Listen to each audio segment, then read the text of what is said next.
Hello, my name is Jackson Woolwine. This is Mackie 200, worksheet 4.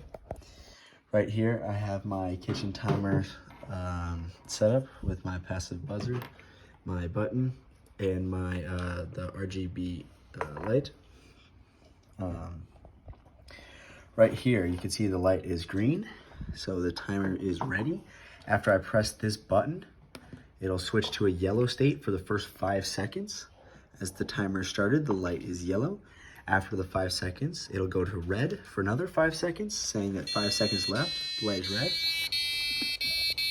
After the overall 10 seconds, the little song will play. I can do this again real quick just to show you. On the serial monitor, started the clock, first 5 seconds, the light will be yellow. Then it'll be 5 seconds left, the light is red.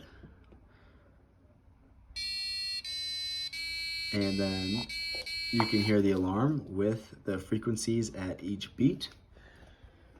And here's my code.